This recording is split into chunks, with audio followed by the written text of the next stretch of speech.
Jay, we'll start with you. So despite your season being cut short with an injury, you had a stellar first year at the FBS level, earning a spot on our site's all-transfer third team. After fighting through the JUCO ranks at Cerritos, how did it feel to be playing at the level of competition that you always knew you belonged? I mean, it's a dream for me, and it's a dream for me to come out here and showcase my talents to everyone and show, like, I'm here, and I'm just like everyone out here. So I think it's just big for me to just come out here and showcase the talent. So even though you haven't been in Reno for too long, you're the only linebacker with extensive starting reps from last year that's back for 2026, leaving you as the de facto captain of that room. From what you've seen in spring camp, who are you expecting to contribute alongside you, and what have you been doing to set the tone for the group? I think we have three guys. I can't just give you one that's going to contribute, but we have three guys who just came in this past transfer portal recruiting cycle, and they just put their head down. You got Cowie, Alosio, you got Utu, Poosa, and you got Jeremy Nabor. And those three guys, they came in January, and they just put their head down and worked from the start. And I feel like those guys in the linebacker room are going to put a big contribution to us. For sure. All right, and then last question. You guys are going to be one of the 4 teams that's going to be traveling to the Fargo Dome to take on North Dakota State. What are your thoughts about the Bison joining the conference, and what would it take for you guys to beat them on their home turf? You hear a lot about the Bison coming from the FCS level. You know, like how good they are, the history behind that. So I feel like it's just exciting. It's just exciting to be able to compete with somebody else, and we know they're going to come and compete and give us their best shot. So I feel like just going to the Fargo Dome is going to be amazing. Now, Dylan, on to you.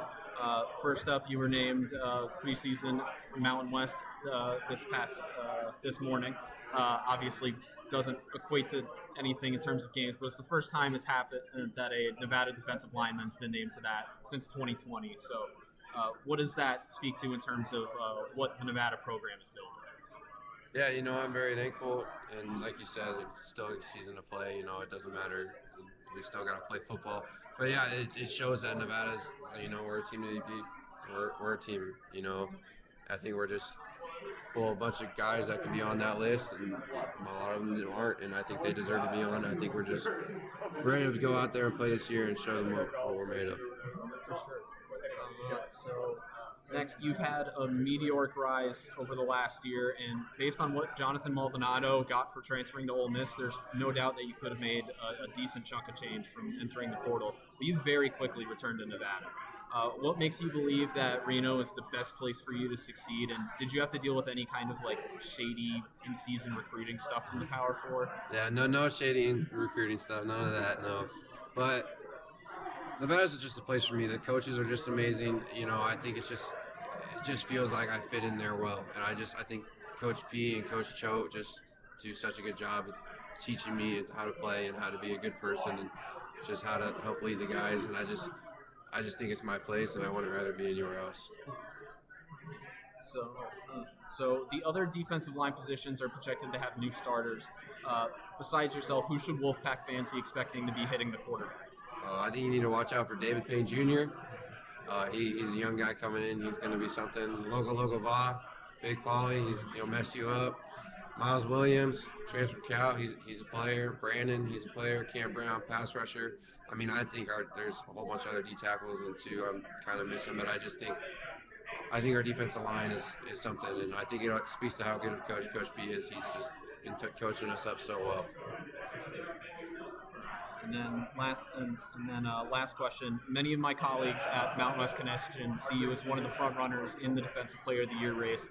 As someone who fought your way up from the JUCO ranks, what would it mean for you to be the first member of the Wolfpack to ever win that award? That'd be something. It's just crazy to even think about from where I come from. That's even an opportunity for me. And I've always worked for it. I've always dreamed for it, and I just got to keep working. I got to put my head down. That's far down the road. I just got to take it a day at a time, work my ass off. If that's what God wants, that's what God wants. If it's not, it's not. So I'm just ready to work. Awesome. That's all I got, guys. Thank you. I appreciate it. Thank you so much. Thank you. Thank you. If you want, you could sign the banner. Don't feel like you have to. I'll sign it. Sign it.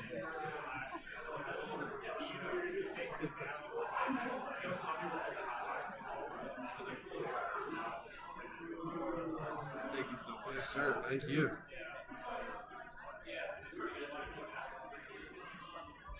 on top of the Wolfpack Oh, helmet. that's smart.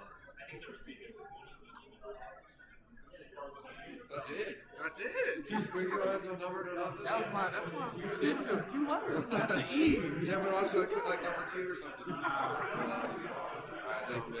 Appreciate it. So, Marshaun, we'll start with you. It's a 2-horse race for starting quarterback between underclassman Carter Jones and UCLA transfer Luke Duncan. Through spring camp, what have you seen out of those 2 guys? I mean, I just seen them both compete. You know, they both, show up day in and day out, and run the offense. How it needs to be. So, just excited to see, how it keeps progressing, and how it goes into camp. As a Reno native, what does it mean to you to be able to represent the city and the state on the field? It means a lot. I've seen this program, through the ups and downs, the highs and the lows. So, just knowing where, this program can be and where we can take it, that's the upside that I have. So I'm just ready to take it back to where it can be. So you're certainly primed for a breakout season after putting together a solid 2025 campaign. What aspects of your game did you focus on improving in the offseason and spring camp? Really just my technique, and honestly, the mental side of it, just making sure that I could be mentally locked in, to everything that I have to do, just making sure that I'm aware and, where my feet are each and every rep. So I feel like that's the most improvement that I've had. And then last question for you. While there were some definitely some bright spots last year, the offense overall failed to produce as much as Wolfpack fans were hoping for. From what you've seen through spring camp, what aspects of the offense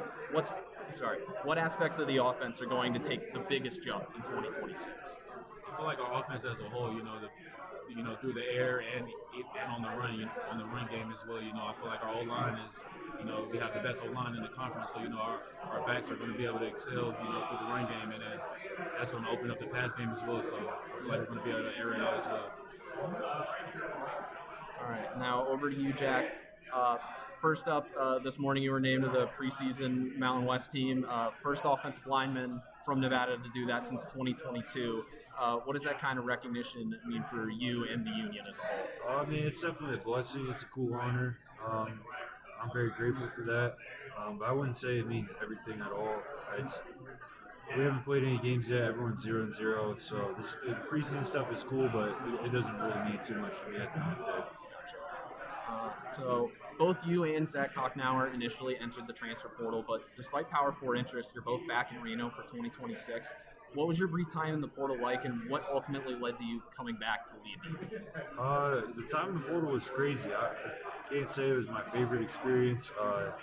It's a whirlwind, but I think what that experience taught me is the value of relationships, and I just felt like Coach Joe really had my best interests at heart, where when maybe other people during that process didn't necessarily have my best interests at heart. So I just felt like this was the place for me to be, and I think Zach kind of felt the same way, and that's why we decided to come back together. So. For sure, that makes a lot of sense. Let's see. So Coach Joe clearly had an emphasis on continuing the offensive line's momentum from last year, bringing in 3 solid transfers in Ethan Newman, Jacob Norcross, and Jose Bolivar Mendoza. How did those guys look during spring camp? They all looked excellent. Ethan's a big physical guard. He has a lot of experience, and he's a very hard worker. He's exactly what we'd be looking for in like a guy in the union. And I'm really excited to see what he does, firming up that right guard spot.